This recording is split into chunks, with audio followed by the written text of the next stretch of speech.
شب جمعہ اس کی مناسبت سے جملہ ارواح المؤمنات کے لیے سورہ فاتحہ. بسم اللہ.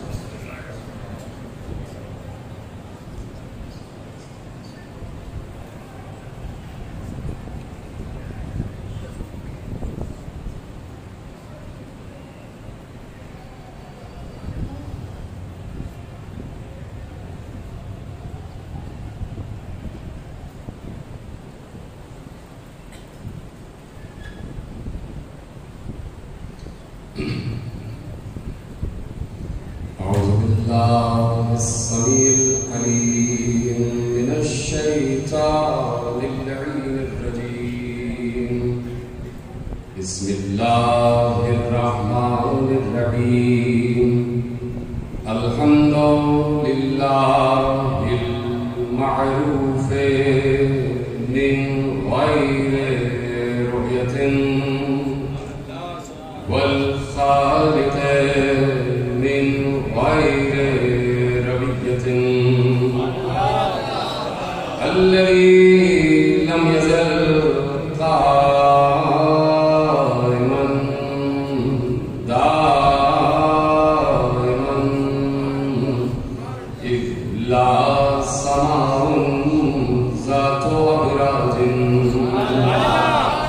ولا ليل داج ولا بحر ساج ولا أرض ذات مهاد ولا خلق ذو اعتبار. والصلاة والسلام والتحية والإكرام على النبي الرحمة وفازل المغفرة وقائد الخير والبركة ومنقذ العباد من الهلكة سيدنا ومولانا أبي القاسم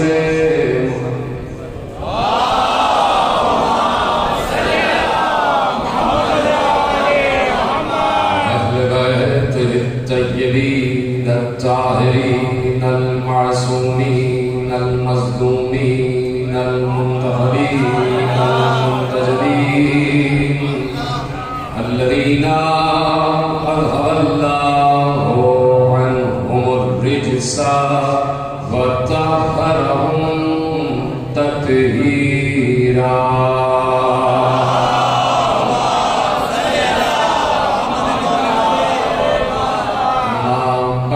فقد قال الله سبحانه وتعالى في محكم كتابه المجيد وفرقانه الحميد وقوله الحق.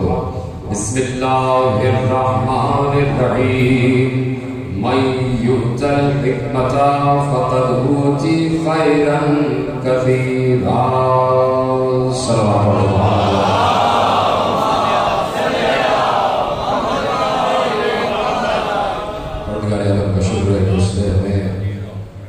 اس کائنات میں کہ جس کے روز و شب بدلتے ہیں تو فلسفے بھی بدلتے جاتے ہیں. ان روزانہ کے بدلتے ہوئے فلسفوں کے موسم میں ہمیں ان ہستیوں سے متصل فرمایا ہے کہ جن کے فلسفے کو قرآن نے حکمت کہا. اور یہ حکمت وہ ہے کہ جو اس احد کی طرح ازل سے ابد تک واحد ہی ہے. جو فلسفہ قرآن نے بیان کیا ہے وہ وہی ہے جو کبھی بدلتا نہیں ہے. اور فلسفہ کہتے ہی اس کو ہے کہ جو کبھی تبدیل نہ ہو. اگر کسی انسان نے اپنی حیات کا کوئی فلسفہ بنا لیا ہے تو جو پہلے دن سے فلسفہ ہے وہ آخری دن تک رہنا چاہیے. کچھ لوگوں کے فلسفے ایک حد تک عمر کی ایک حد تک شرک رہے, اس کے بعد فلسفہ